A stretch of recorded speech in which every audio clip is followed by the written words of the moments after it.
this work that we are doing. It's not completely new. We are building on a longer journey already. We have had a GIZ CGIAR task force on scaling that was established in 2017 and went on for 7 years. And now we are building on this work with a GIZ PeOPLE Fund. And throughout this period, we aim to learn on approaches, on innovation and scaling, and apply different approaches, develop methods and tools.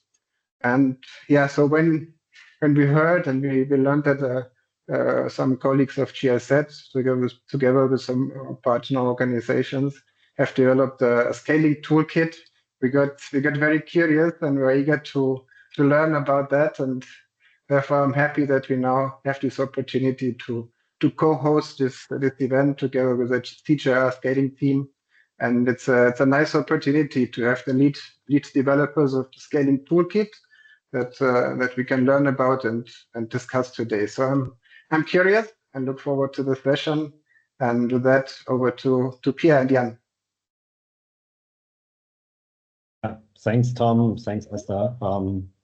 Yeah, and thanks for having us over here. So, and thanks everyone for joining. It's a pleasure to be here.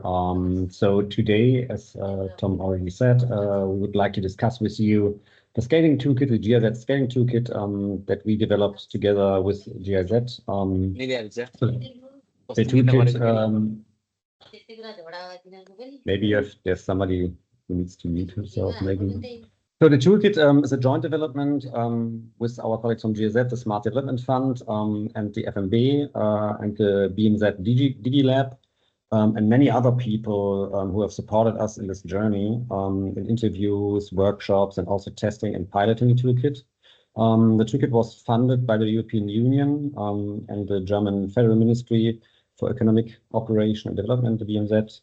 So I'm Jan Schröder, working with Endeavor. So my work is around supporting innovation initiatives, leveraging human-centered design and system innovation to sort of pressing challenges in environmental sustainability, digital transformation, and social innovation. And as Tom already said, I'm here together with my colleague Pierre. And we will be moderating you today through the session. So maybe over to you, Pierre.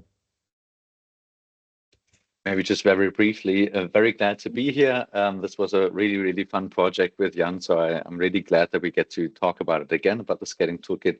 I'm working both with Endeavor and then also with SenseMakers Collective. And yeah, as you can tell, scaling is really a key topic of my work, but then also systems innovation, similar to Jan. That's all for now. Thank you. All right. So yeah, I just have to share my screen to walk you through our presentation that we prepared for today. So maybe a short summary of the agenda of today. What do you think, Pierre? So we will have we will show you the GIZ Scaling Toolkit. This will be for the first 45 minutes. We will have presentation and a Q&A session planned, and then the last 45 minutes we are going to have a group discussion on scaling and also on the toolkit. So therefore we would divide into teams to discuss more in detail the challenges and also the toolkit itself and how this could be used in your daily work. So yeah, we'll start with the presentation. Wait.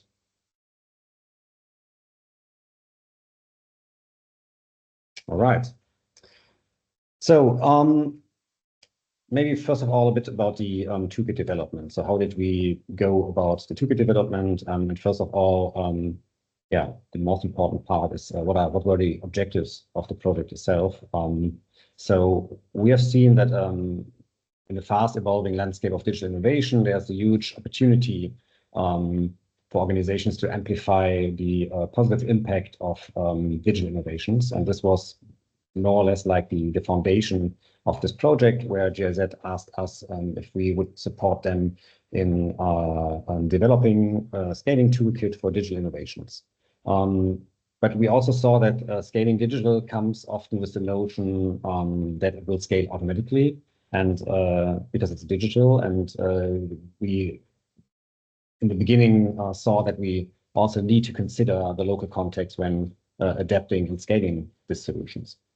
What you also have seen is that a rigid process with that doesn't allow collaboration or iterative approaches will also lead to rigid solutions that bypass local requirements and also lack local ownership.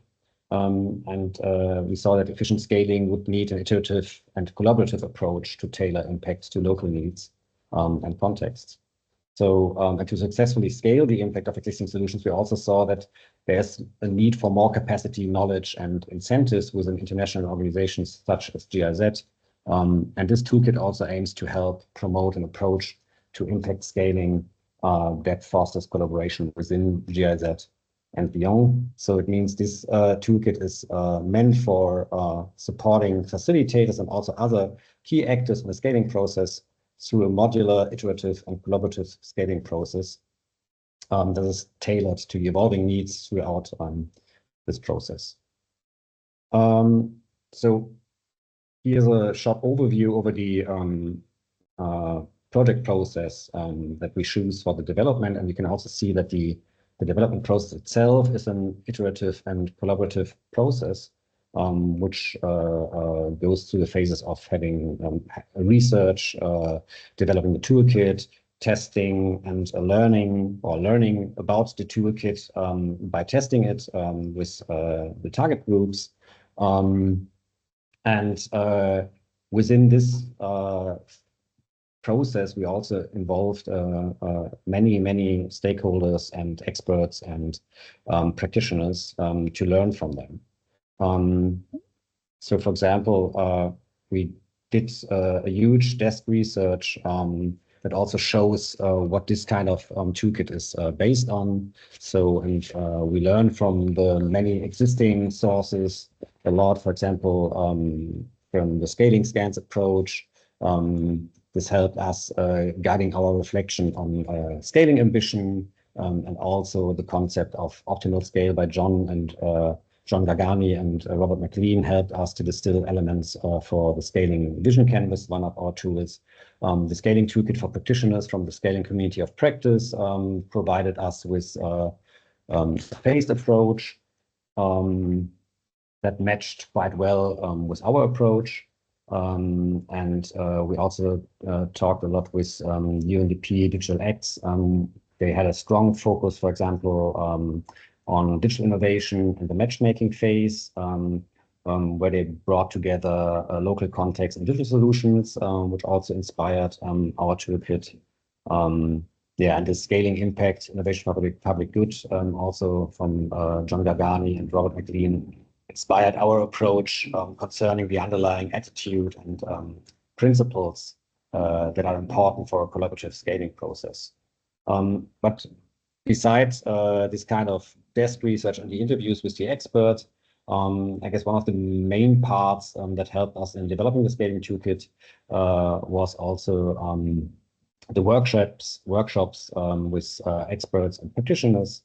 So I went back. So, for example, we had a co-creation workshop to work together with experts and practitioners on the underlying framework for the toolkit and also identifying challenges and needs for a toolkit. Also helps us a lot was the testing phase. So we, after the co-creation, we developed a first prototype of the toolkit that we then tested in test sessions, which were more like 3-hour workshop setups. There, for example, we worked very intense with AgriPath and Digital Green together. And one of the other important part of the testing and pilot phase were the scaling pilots. This was where we supported a solution provider, a digital innovation in their scaling process through a project approach that lasted 3 months. We bring one of these pilot examples we brought today to present to you how this toolkit is going to work. So And now Pierre will talk about the challenges that we came across related to scaling impact. Over to you, Pierre. Thank you. Perfect. Thanks, Jan. So yeah, as Jan mentioned, through the different facets of the research that went into the scaling toolkit, we were able to identify a range of challenges generally related to scaling and specifically to the context of the GIZ. And those challenges actually helped us tailor the design of the toolkit to address at least some of those challenges. So what we see here are, so let's call them maybe 4 challenge clusters in some ways, because we identified a couple of sub-challenges for each of those. So let's start with demand orientation or demand-based impact. We found out that really sort of sometimes there seems to be a little bit of an automatism or a scaling by default attitude, or sometimes scaling is even just pushed by donors, for example. And in this case, it really risks to be justified or may even cause more harm than good in some ways. So really demand is kind of like demand orientation is a bit of a safeguard. But staying in the challenge space, the lack of demand orientation is an actual risk to the process. And similarly, not focusing or a lack of demand and needs orientation can also really limit the quality of locally led development, and then also the long-term continuation of the entire scaling process over years and across projects. Kind of in a similar way, the challenge of ownership or ongoing local ownership was identified also a little bit in the context of incentives from various actors coming into the scaling process or initiating the scaling process. So in some cases, when the scaling process was actually initiated or pushed by actors such as the donors, and then even sidelining some of the local actors, that was really a risk as well to the relevance and also to the sustainability of impact. In the same way, the understanding of the enabling environment could really suffer if local actors were not sufficiently involved and wouldn't take ownership or co-ownership for the process, for the scaling process itself. Then around leadership and facilitation, we identified challenges that were related to who feels responsible at which stages of the scaling process to actually lead and ensure the continuation of the process itself. And then also the need for locally led development doesn't mean that it wouldn't need to be built up over time, especially in the beginning. And then also some different kinds of leadership, for example, sponsorship on different levels could still be required, even in the context of locally led development. So in the context of the GIZ, for example, there was a case when obtaining regulatory permits was actually easier to be achieved by the GIZ country office rather than by the actors and collaborators which were part of the scaling process and the projects itself. So sponsorship by certain actors really enables the local leadership and the flow. And a little bit, again, in a similar fashion, talking about flexible and iterative scaling, this was also something that we felt was difficult to address with the scaling toolkit itself. But there was a notion that funding generally seemed to be a little bit impatient and somewhat prescriptive in terms of budget planning, really prescribing already what sort of activities would have to happen when in a different segment of the scaling process. So this was an inhibitor in the sense of when really the scaling process would actually try to be iterative and learning and bringing perspectives from various actors together. This could be really very much obstructed by the way the funding was structured. And similarly, incentives were oftentimes built around single projects, whereas the attempt or the intention was for scaling to move towards optimal and then also sustainable scale. So those were some of the challenges we identified, and the way that we tried, or that the toolkit tries to address those challenges. I'm also going to share some about that. Jan, if you would move to the next slide. And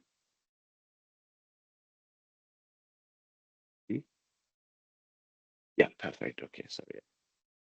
Okay, nice. So just 2 basic points how the toolkit actually tries to address some of those challenges.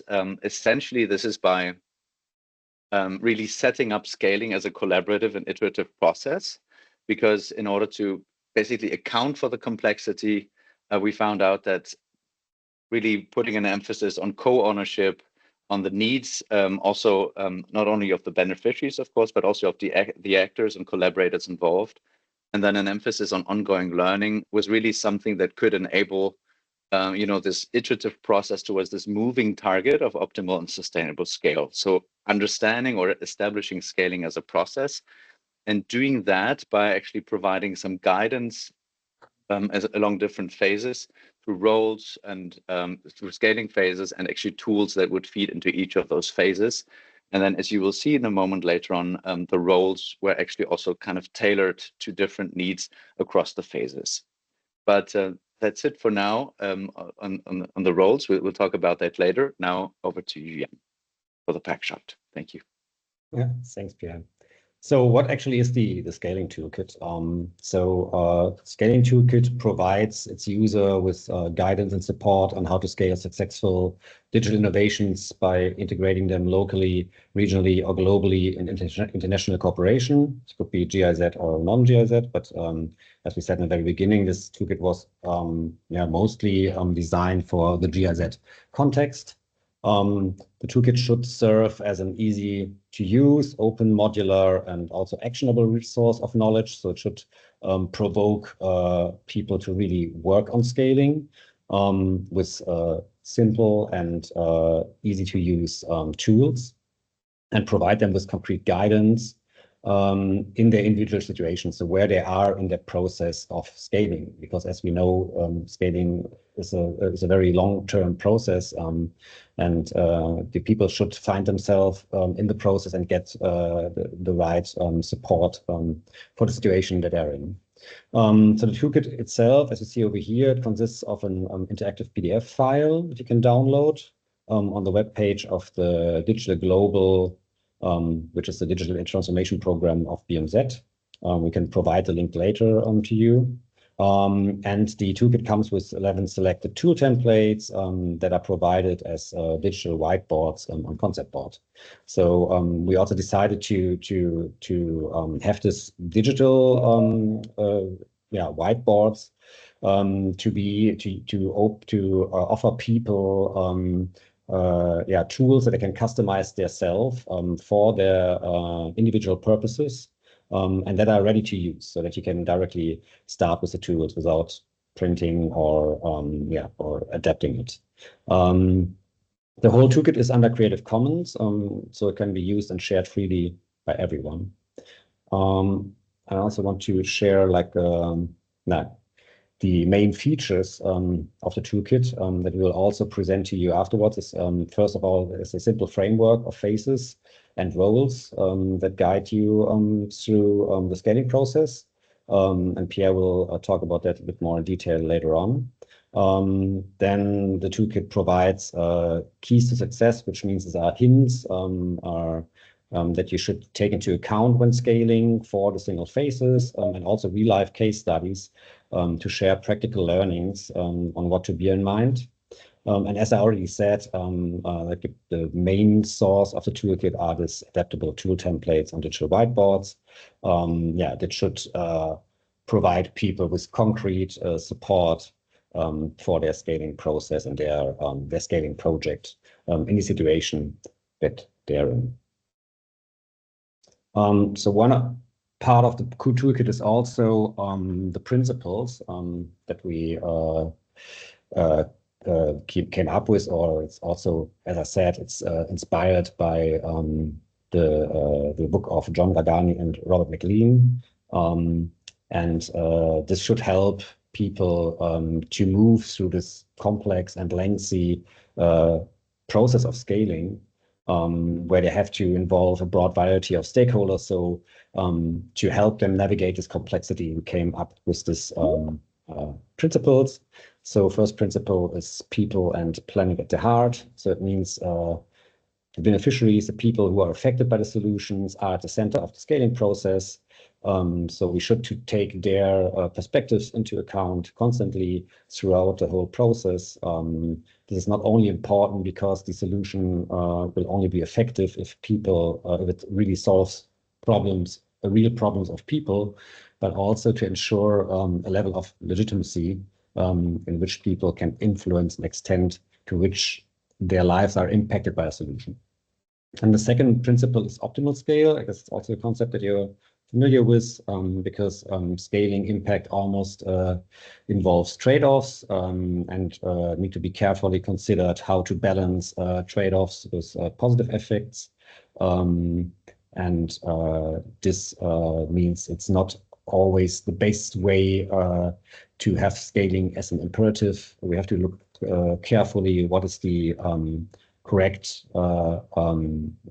correct size of scale that would help to scale the impact. Then iterative development, something that Pierre already mentioned. So we invite people to see scaling as an open-ended process consisting of learning loops in which the scaling process is constantly adapted.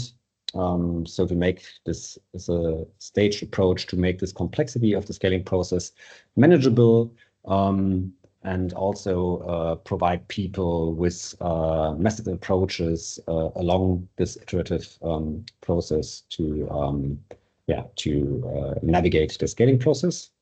And then the fourth principle would be continuous participation, because as we said, scaling, this is a task that involves a lot of stakeholders. So we need a collaborative process to involve the stakeholders.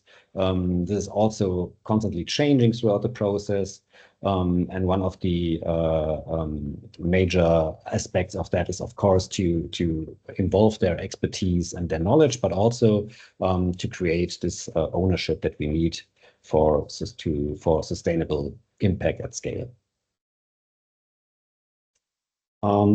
So over to you, Pierre will talk about the role model that is part of the framework of the Scaling Toolkit. Thanks, Jan. Right, so I just wanted to very briefly introduce some of the roles, or all the roles essentially, because the roles are one aspect that, you know, the toolkit is applying to sort of organize scaling as a collaborative process in itself. The roles are changing in different sections, so to say, of the overall process. And we just really briefly wanted to give you an insight on that. So the solution provider is sort of an ideal typical role.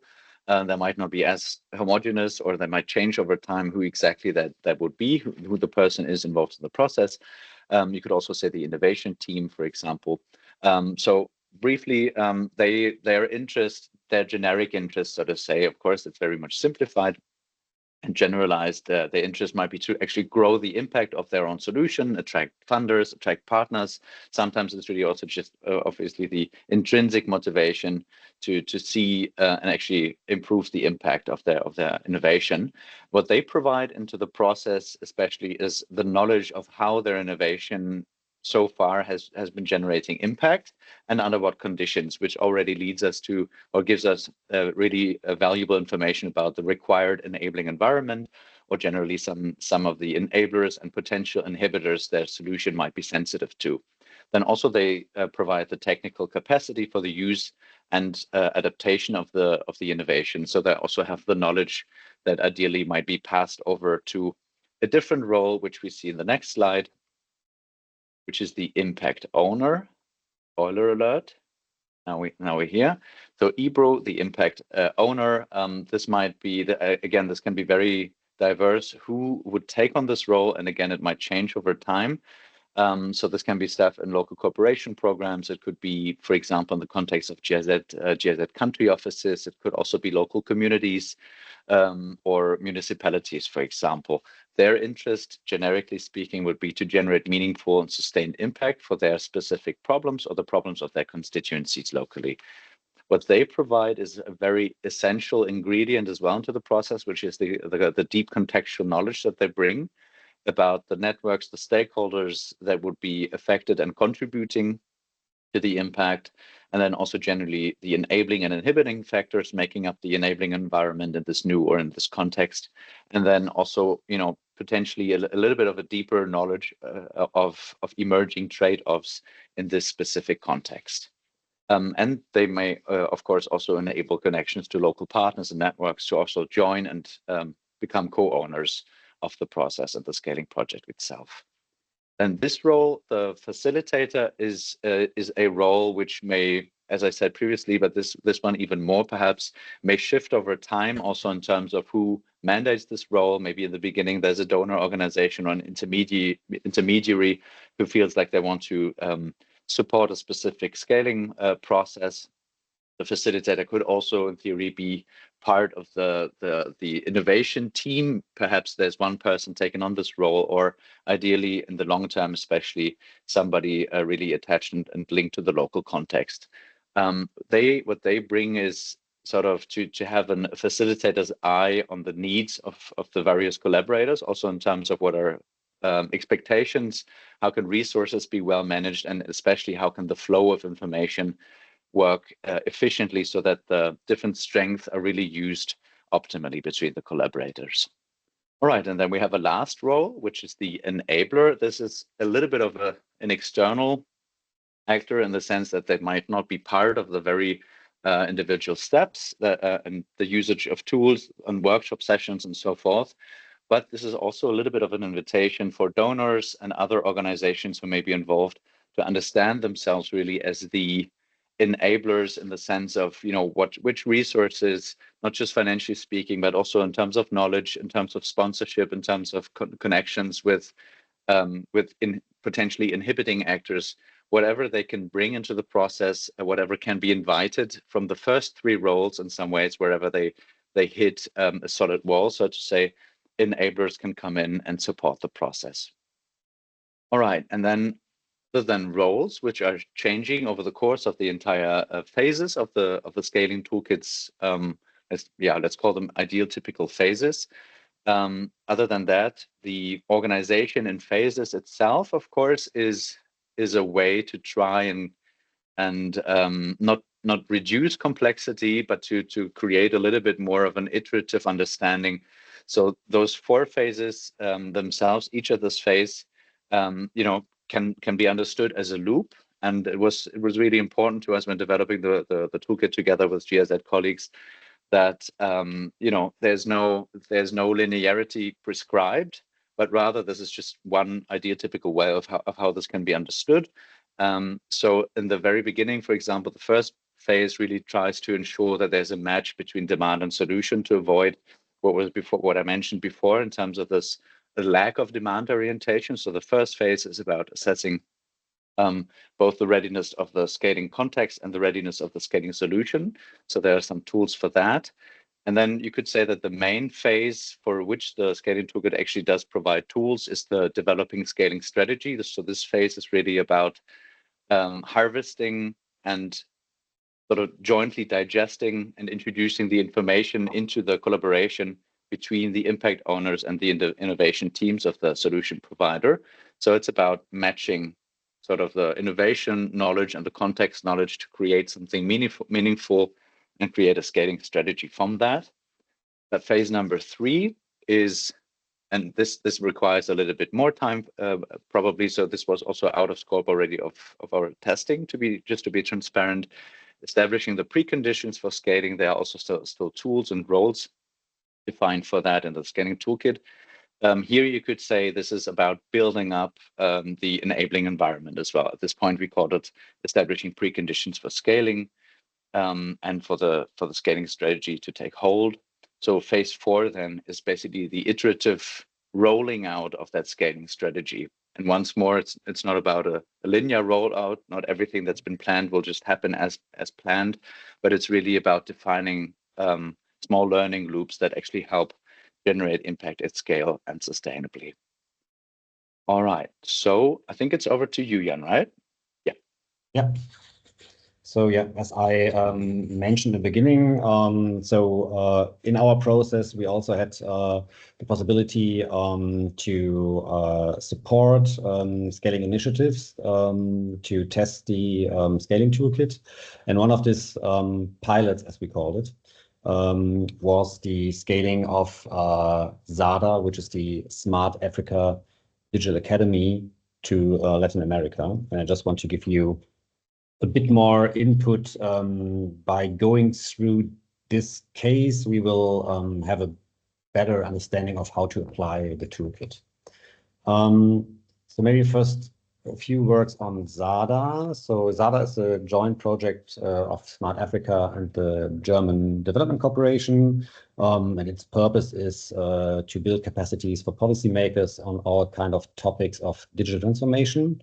And also using various formats for that, from in-person workshops, webinars, self-paced learning. And they're also using their own e-learning platform. And what they do is actually they help create frameworks and policies for a fair, sustainable, and inclusive digital transformation. So that's their impact goal. So they have been very successful, reaching 25,000 beneficiaries in Africa, building national digital academies in 7 countries. And they also managed to acquire funding by the World Bank until 2028. So this success story of ZADA in Africa sparked also interest to further scale it to within Africa, of course, but also to a different context. And they decided for Latin America because there was interest and demand from regional organizations. So they had this regional adaptation as a vision, but they didn't know how exactly. So what are the concrete steps on how to get there? And then we introduced the toolkit to them and the possibility to get support or to pilot the toolkit together with us. And for them, it would be getting support in the scaling process. For us, it would be getting feedback on the toolkit, of course. And they thought it's a great proposal to structure that process, not only in a linear way, but a more learning-enabled and collaborative way, as we saw already, like more iterative. So these phases and milestones towards the vision, they wanted to get a better understanding of the solution they're aiming for, and also understand the regional context better they want to work in. So and maybe like one of the first tools already is this kind of phase model, because that helped us to define a bit better the scope of the collaboration and how we could support them in their scaling process, because they were in the very beginning. So they had, to a certain extent, they finalized this phase of match, solution, and demand, but there were still open questions. And they needed to develop this kind of scaling vision, the scaling strategy that they want to implement. But for them, this approach did not only provide the phases and steps as a guidance, but it also provided a level playing field to collaboratively establish a joint process and work together with the different stakeholders on the scaling process. So they could invite their collaborators from, for example, GIZ ELAC and CEPAL, who were important stakeholders for them to adapt their solution to the Latin American context. And in regular workshops with them, they could jointly discuss the different elements of the scaling process. So what we did in the very beginning is so we used this kind of tool which is called Team Collaboration Board. And this helped us to identify the diverse people and their roles that we would need for the scaling process. So namely, this would be the team of SADA, of Smart Africa Digital Academy, and also the colleagues from GIZ ELAC. So bringing them together in this collaborative process. But it also helped us to discuss their role and expectations, because, of course, all of them had other tasks and duties in their regular projects, and this was like a additional task for them, and we needed to assure that this is a very efficient way of using the expertise. And it also helped us to constantly iterate on on the roles and question the roles that are having in the project in order to keep this this ownership ongoing. Yeah, over to you, Pierre, talking about scaling vision. All right, here we go. So basically, sorry, I have to zoom in a little bit for myself. So I just noticed, in the interest of time, I think I have to keep it a bit shorter than initially intended, but just for us really to also still have enough time to interact on the content and not just send it to you, so to say. So we just wanted to basically give you a little bit of an introduction as well, how and what specifically we did in terms of designing or defining jointly the scaling vision. So the scaling vision canvas is a tool that we used, and this was used jointly with our colleagues, with the collaborators from the innovation team side, and then also from the impact owner side. So one aspect what we did together here in a little bit more than one workshop session was to define and differentiate the target group, because it was helpful to think in terms of there might be users, and they may not be the same as the beneficiaries. So a simple differentiation that we learned about essentially was that users may be officials in different kinds of regional and national ministries who are working on digital transformation, but then the beneficiaries would be the wider digital ecosystems and then also the general public, for example. So this differentiation helped us. The tool also allows for a further differentiation, but this was a little bit too early for us in the process to already think about customers, those who would be paying for the solution. So this could sometimes be the user. It could also be, depending on the funding or financing mechanism, it could also be a donor, for example, for a certain phase. So this helped us define the core problem. Here you can still see a couple of different aspects around the core problem. So it was not yet condensed to just one core problem statement, but this helped us distill a little bit further, and then also define the intended impact. If Jan, I don't know if you could zoom out just a tiny bit. Yeah, oh, that's okay. So yeah, so just so we see briefly the entirety of the process. So from target group to core problem, and then to the intended impact of the intended scaling, and then the impact. We also used what Jan just shared, or is going to share in the next frame.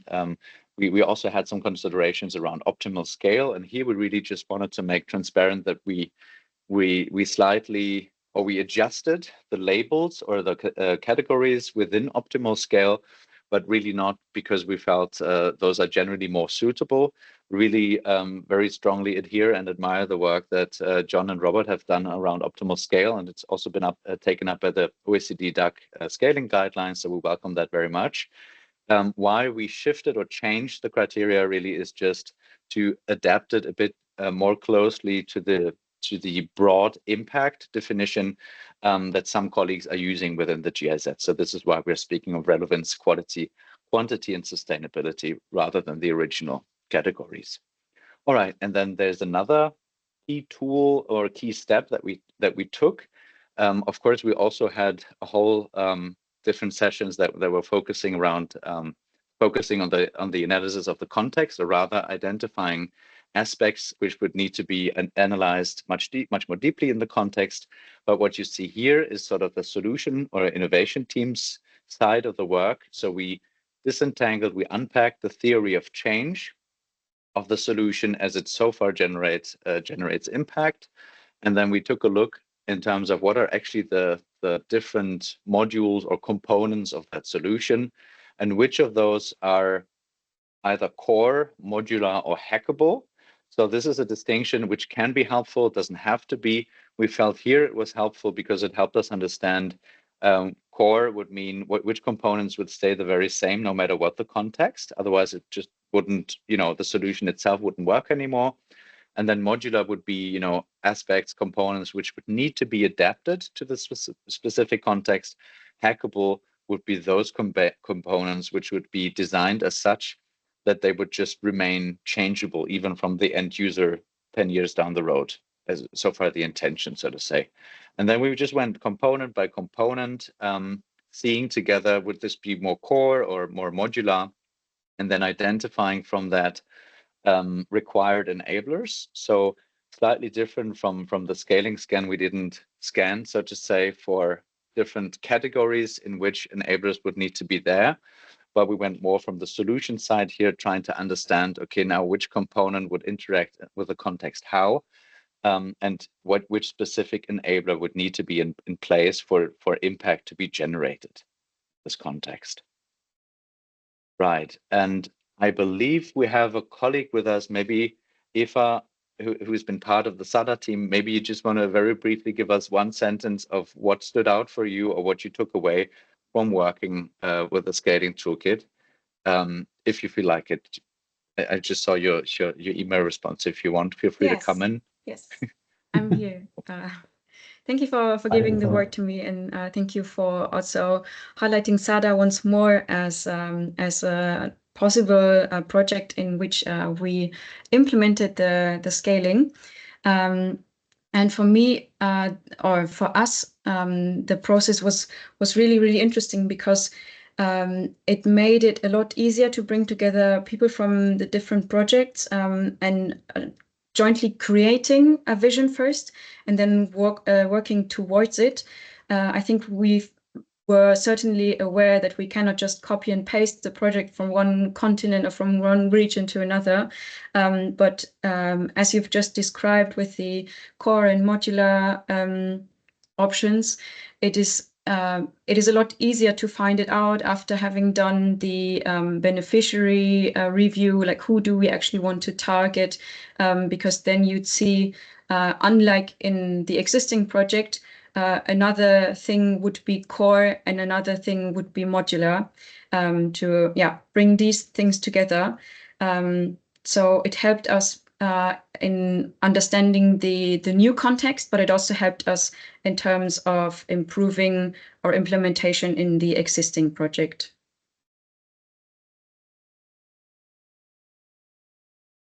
Thanks, Eva. Thank you so much. Great. For the original, like for the lived experience as well. I was just asked by Esther as well, because maybe not all of you will have a moment to stay later on for the group discussion and so forth. Are there any? I've seen a few questions in the chat. Maybe we can just take one or two more, especially for colleagues who might not be there afterwards. They're not yet available in Spanish, but that would be very much welcome. Absolutely. If there were, I think also it could be easily translatable as well. So maybe, I don't know if somebody wants to unmute, otherwise I'm just going to briefly take a look at the chat here. Yeah, I guess there's a question on the modularity of the toolkit. Yeah, and as we said, it's of course you can customize all the tools because they're on a digital whiteboard, and you can just customize it to your, tailor it to your individual context, and also depending on in which phase of the scaling process you are in. Just looking at the questions again. Then there's another question that I can briefly take, the question about a key advantage, sort of the user intelligence, I think is sort of the question, like to what extent can this be incorporated into the workflow? So this is an aspect that we didn't demonstrate here today.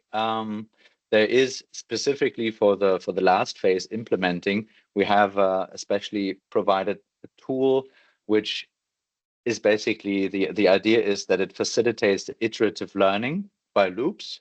So this would, there could be various ways, but this is a very easy low threshold entry point for user testing to come in as well. So it's about identifying critical assumptions and then defining how they can be tested in the field, and then bringing that back into redesign decisions for the solution itself. So this can be for a good entry point for user intelligence, but also any kinds of other intelligence and data to come in, also in terms of what works with partners, what works in terms of value propositions and so forth.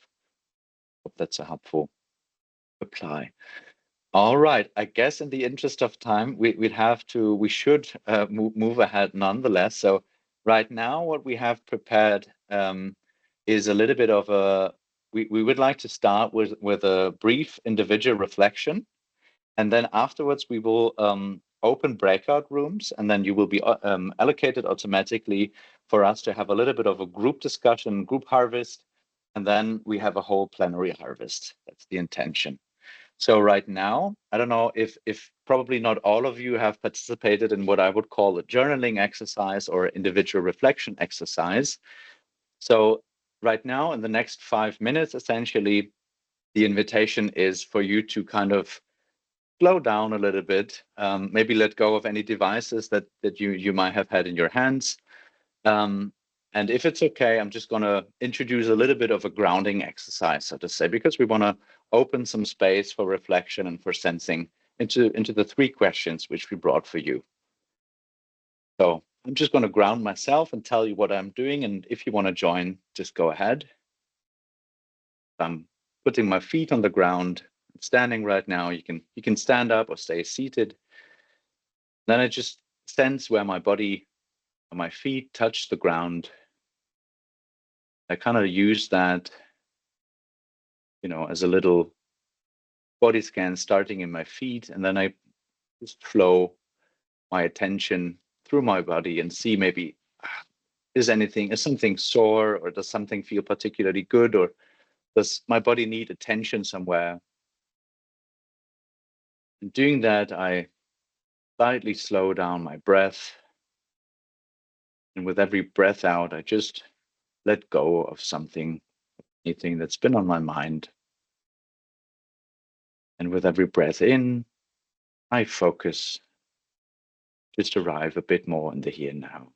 Let's do that one more time. Breath out and breath in.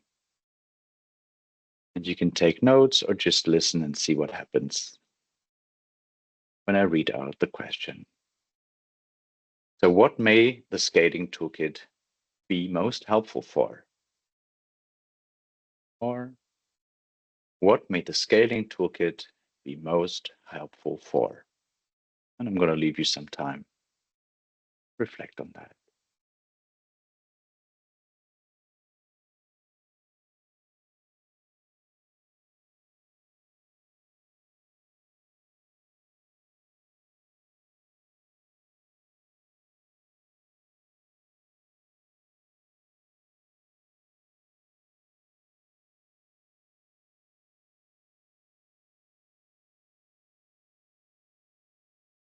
All right.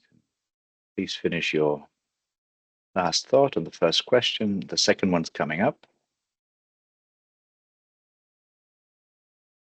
Feel free to take notes just for yourself. Where do you see gaps and weaknesses in the scaling toolkit? So, where do you see gaps and weaknesses in the scaling toolkit?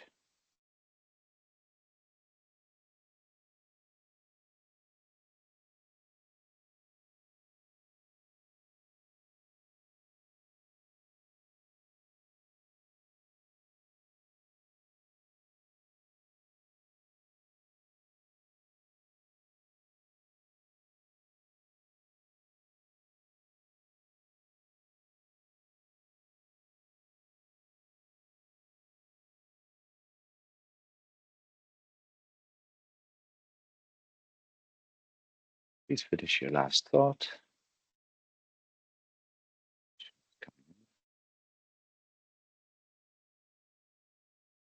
How may other tools you know complement the toolkit and fill these gaps?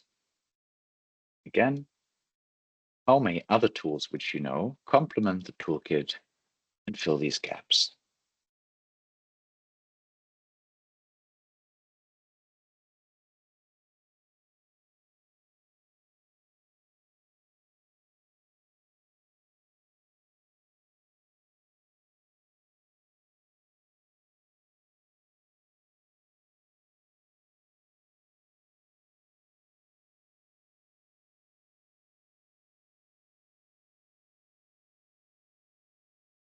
All right. Please finish your last thought on this last question. And what I have just shared in the meantime is the Miro link. So we would love for as many as possible of you to join us on the Miro board. Give it a try. So you can click just on the link I provided in the chat. And then it would be really wonderful if one of you at least could help taking notes so that we can have a little bit of a gist presentation, so to say, after the group work and plenary. So now in a moment, Esther will send us to the groups. And thanks everyone who was with us but had to leave. Yeah, pardon? How much time do we allocate to the group discussion? I think we decided now to go for 12 minutes in the groups and then have a around 50-minute discussion.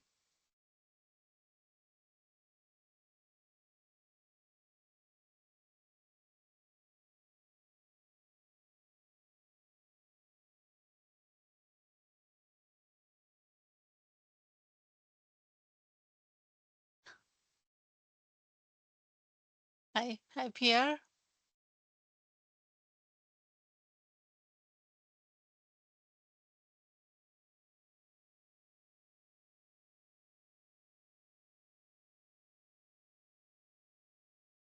Okay. If you don't have a room, feel free to choose and get into any of the rooms.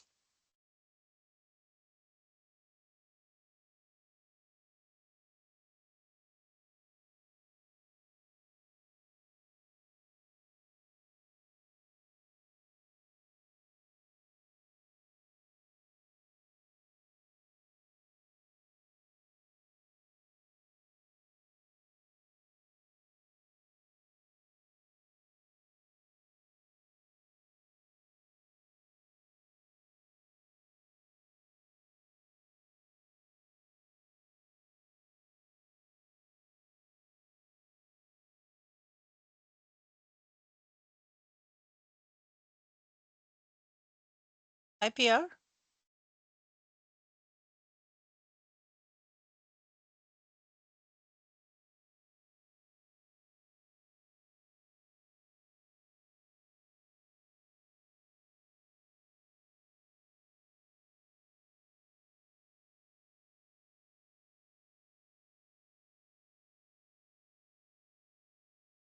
Hi, Nico.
Hi, Pierre.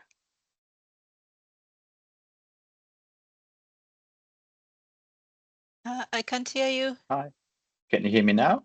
Yes. Are you Now okay? I think I had to rejoin the call. Wait, and now I'm here twice. Okay, now it's just once. Should I just go into room 4? I guess it worked now with the manual allocation, right? So I'm just going to move to group 4. Okay. Okay, perfect. Okay. Thank you.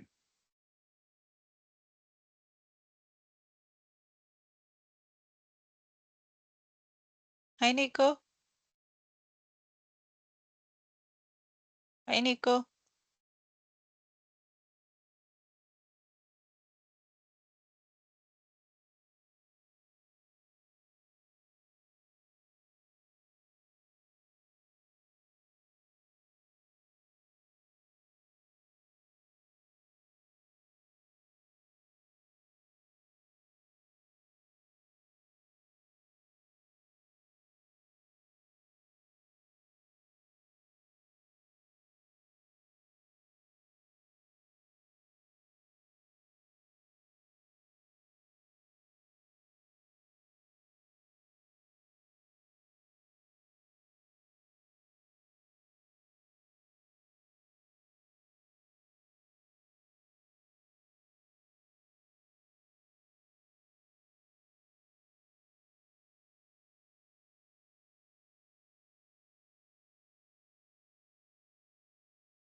Hi, Paul.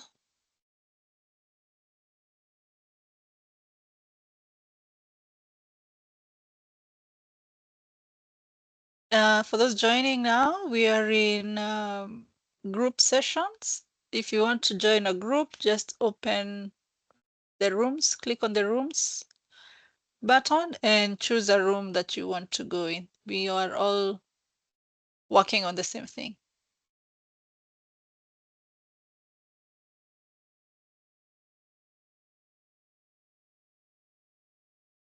Celestine? How do I get to the rooms? The group, I mean breakout rooms, that is.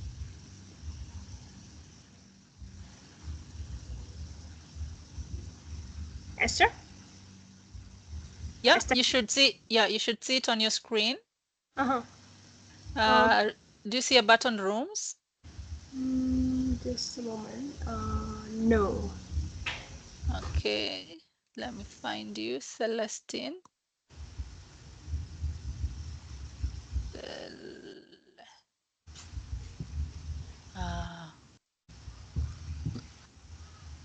Okay, I think because you joined in late, I'm also not able to assign you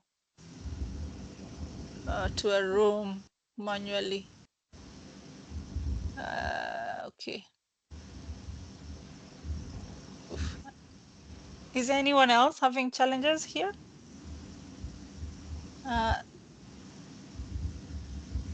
Celestine, do you want to try and join again? Yeah, I'm actually trying to check where the rooms how to join, but I can't figure out. Maybe I should leave and join again, see if I can. Maybe. Okay, try. Let's try that. Yeah. Yingi, Bashir?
I'm here. Hello. Oh, we are back? Hi. Hi. Hello. Oh, it's already We are 12 back minutes. again. Welcome back. I think, Right. yeah, I hope you all had good group discussions. Jan's gonna moderate us a little bit through the harvesting, and I'll do my best to capture. So over to you, Jan. Yeah. Yeah, thanks everyone for joining the group discussions. So we wanted to also take the opportunity, to learn from each other. And so this will also be the next step of our little session that we are sharing what we just discussed in our group discussions, and try to share it with others and document it so that we have a discussion around the 3 questions. So is there anyone? I guess we will just start team by team. Maybe you take like 2 or 3 minutes, because we just have 50 minutes left. So maybe rather 2 minutes to just briefly walk us through your train of thoughts and what we were discussing in the groups. So is there any group who wants to start?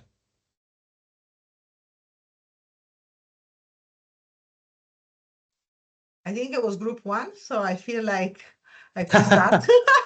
Just, One is always a good start. Just to keep it simple, exactly. Maybe, and I ask also the group members to please complement my brief presentation.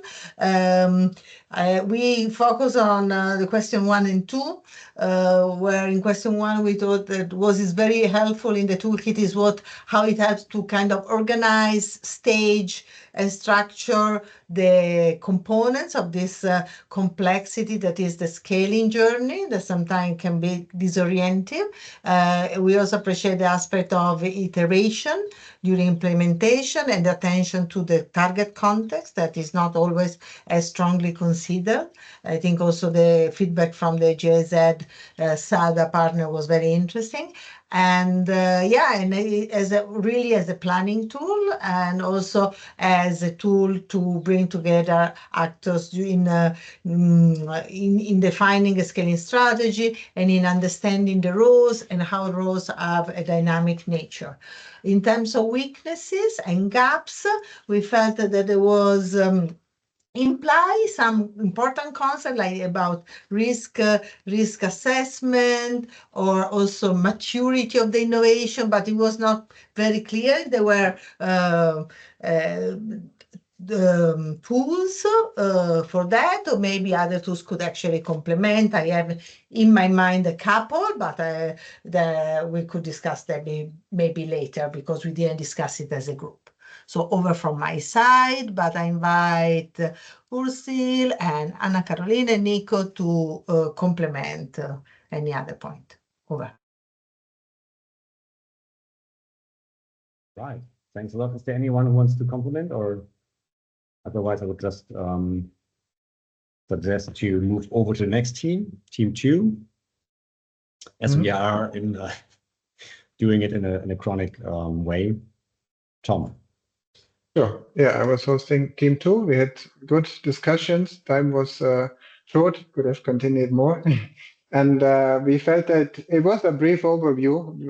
There were also a couple of questions coming up, but from the impressions of what we got from the toolkit, we felt that the scaling toolkit may be helpful for a range of different innovation teams, not very specific, but can be applied broadly. That's stood out. Where we saw gaps, and that was there was Aaron coming in saying might need more time to understand different user groups and understand how these groups are socially differentiated in terms of gender or marginalized groups. I jump now to the question 3 already, because that's what was the response to address this shortcoming, that Gender Up or any other tool that helps to understand these social differences would be a sensible complement toolkit for the scaling toolkit. Another gap, what Susan brought up, is that it takes a lot of time to apply these comprehensive tools for scaling. And there was the question, what efforts have been made to have this, to apply this in a very fast way and to cut off complex academics behind and make it very usable in a context where there's a time pressure and donor pressure and these resources are not available to make it slimmer. I see also 2 points of shortcomings. I think it's from Murat. He also had the question what evidence is available that this tool has worked and to what extent has it worked, and it would be important to also show that evidence of the tool. And another point was also that there was no systematic assessment of the artificial intelligence capabilities of the tools in the kit. So these were points raised by my group, and members, you're welcome to complement or to clarify. Thanks, Tom. So are there any things you want to add? All right. Okay, then we're going to move to group 3, which was moderated by myself. I can just walk you quickly through our results as well. I guess we actually just had 2 to 3 active persons, but we got quite some feedback and some discussions around question 1 and question 3. What is most helpful for it was seen that it's a very practical and actionable toolkit that you can use on your own. So it's very self-driven through the tool templates that it's providing and a step-by-step guidance. Was mentioned, it doesn't need a deep knowledge to be applied. And what also was standing out is addressing this problem of leadership and ownership. And one element that helps in this context is the role identification. As we all know, scaling is a very collaborative process, and identifying roles and the people who need to be part of the collaboration is very important. Also to make people taking ownership of the process. And also that everybody needs to make their expectation explicit. I also invite my team to complement what I'm presenting. Gaps were seen, and we already have seen discussion in the chat around resource mobilization and investor engagement, and also around stage gating. So to see when are we able to move from one phase into another, from one stage into another. And when it comes to complementary tools, there was this notion of the Gender Up Toolkit that could help to explore the context and the social categories within the context a bit better. Was also mentioned for some UX tools, but maybe the ones, because we couldn't share anything and couldn't discuss anything. So if there's anything I should have forgotten, please compliment it. Anyone from my group? Okay. Then I would say we move over to group number 4. Okay, thank you. Paul, would you still be up to give us the gist of our discussion? Yes, let me just try and navigate down to it.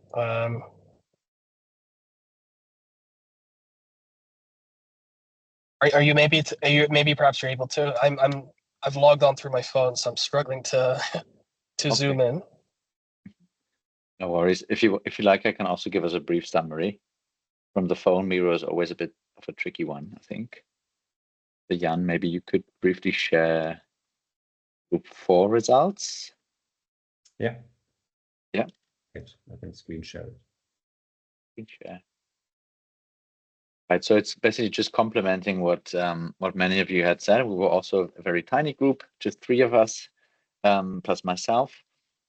And while results are coming up, I can already start. So yeah, basically what's been found to be most helpful within the toolkit was especially the matching of solution and demand, so the matchmaking and then matching between the solution with the local demand and specific requirements. And then we briefly talked also about sort of a shared understanding that scaling is oftentimes sort of pushed in some ways more by more central actors, and then alignment is very quickly lost or is not being established between the different collaborators and perspectives. And then another helpful point the toolkit contributes to is to actually help innovation teams to decide a bit more and to disentangle their thinking about what is it that they actually want to scale, and then also getting to a little bit more of a clearer concept and story, which then also might be more helpful in terms of obtaining funding and communicating plans to external actors, rather than understanding scaling itself as just acquiring more funding and doing more of what's already been done. So that's been found helpful. And then in terms of gaps, what could be strengthened really in the toolkit is this, something to help counter the sunken cost fallacy. So, it can be quite hard to actually say no to a solution, to an innovation in which the piloting or previous rollouts have already been, quite cost and time intensive. So actually having a very clear cutoff point, having a good way to facilitate that exit decision, which is very hard to take for different actors. This could also be a valuable addition for the scaling toolkit. And then in terms of helpful tools, it's a big +1. So the gender up approach is definitely very much appreciated and can, would be really complementary and should be integrated not within the scaling toolkit, but could strengthen the overall added value of the scaling toolkit. From group 4, feel free to come in and make any additions or just expand a bit on what we discussed, if there's anything.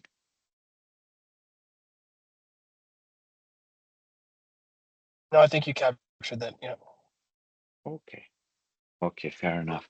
I think with something that stayed with me. Sorry, there was someone unmuting. Please feel free to come in. Asbaf, I don't know if that was on purpose. Hope I'm not calling you out. In case you wanted to comment. Okay, maybe. What stuck with me was I would love to hear still from group 1. I think Nico, you said there were a couple of tools popping up. So far, I think we have heard from almost all groups. Gender Up, definitely a wonderful complementary tool and approach. Are there a couple more? I would love to have to start sort of building that up a little bit together. Thank you. They were popping up in my mind. We didn't reach a point of discussion with the group, so I'm not representing the group here. I think also what you mentioned about just now on the fallacy on having kind of clear cut, somehow they work on the scaling readiness scoring that then has been further elaborated in the IPSR process in CGIAR, where you have the innovation readiness and also the use readiness that allows you to create some form of measure that is a number is rarely the answer, but also the process to reach to that number can help in having a more objective assessment of maybe the maturity or the readiness from the context as well. So that's what was in my mind.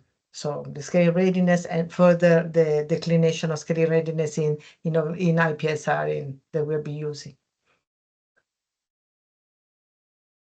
Thank you. Yeah, I think that's a really important aspect. Anyways, I think the maturity itself of the approach IPSR. I would be really keen to hear a little bit about how the scaling toolkit could even be meaningful within the overall scaling work of the IPSR. I don't know. My understanding was quite a few people might also be working with IPSR from CGIAR. Maybe we can have some voices on that. Otherwise, we still have a moment, I guess, a short one to just hear back if anybody wants to comment on anything that you've heard or ask a question.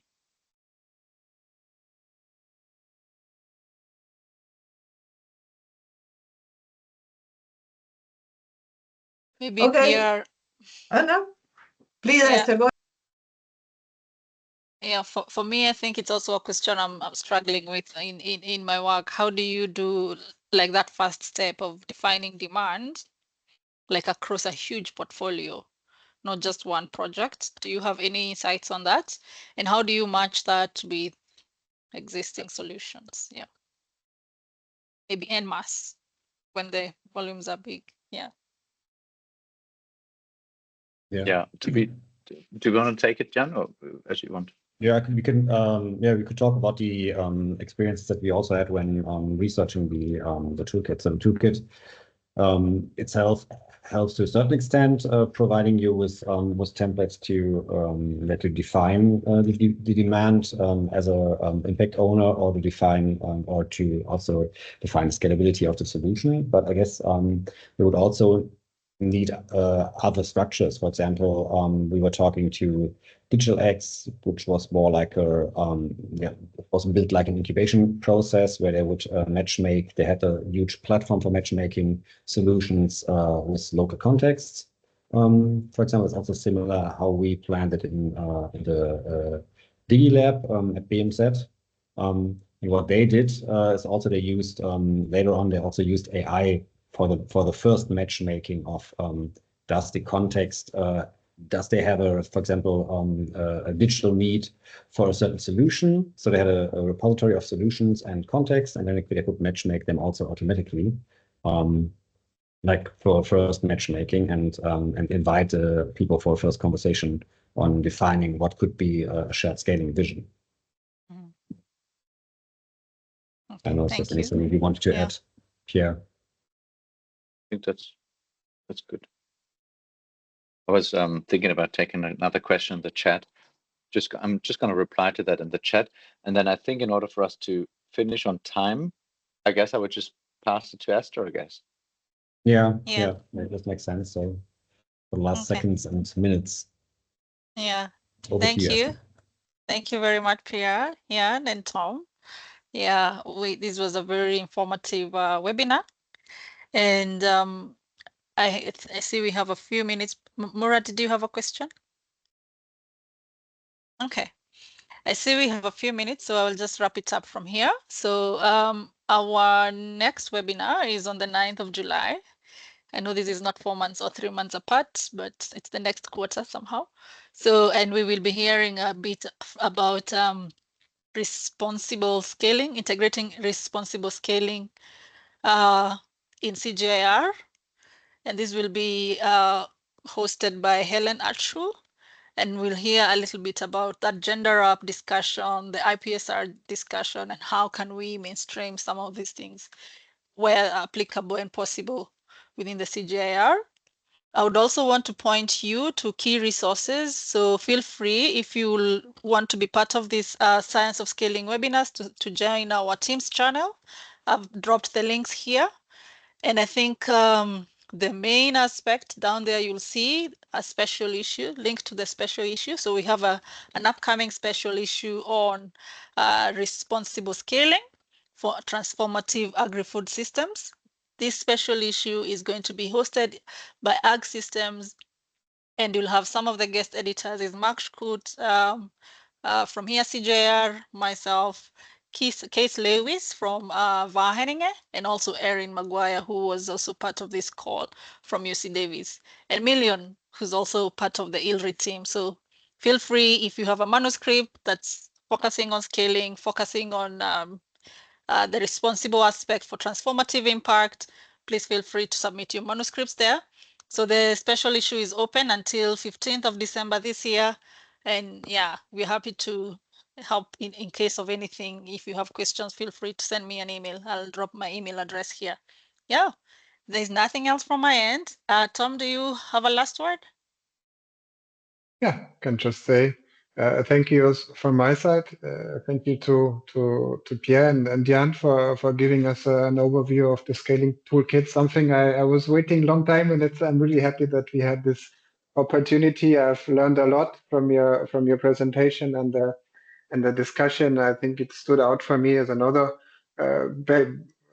valuable tool to be used. For me, it appeared quite strong in seeing the different roles and actors involved in scaling processes. So I found that stood out as a key asset of the tool, and also creating ownership. So I saw many aspects of the tool that is helpful for our scaling group of the PeOPLE Fund, and I hope also for others.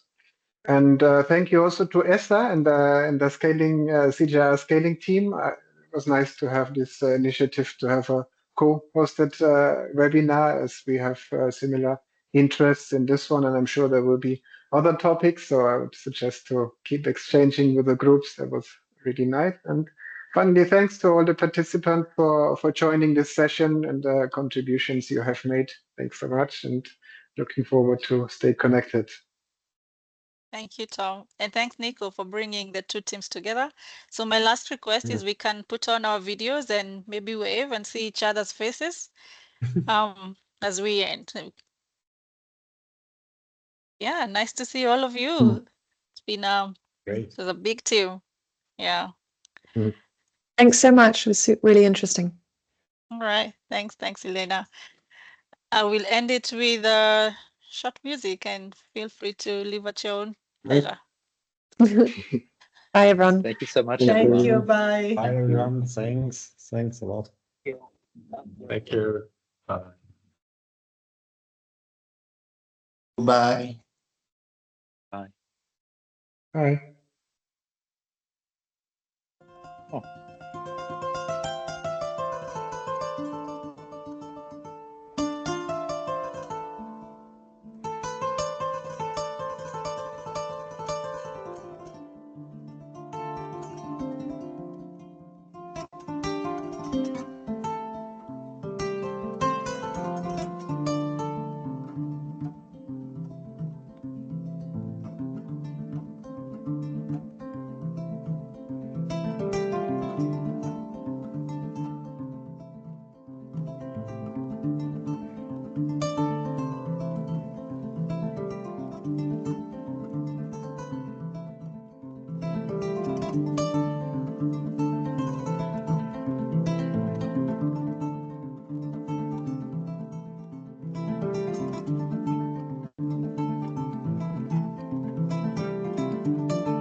Recording is ongoing, I think.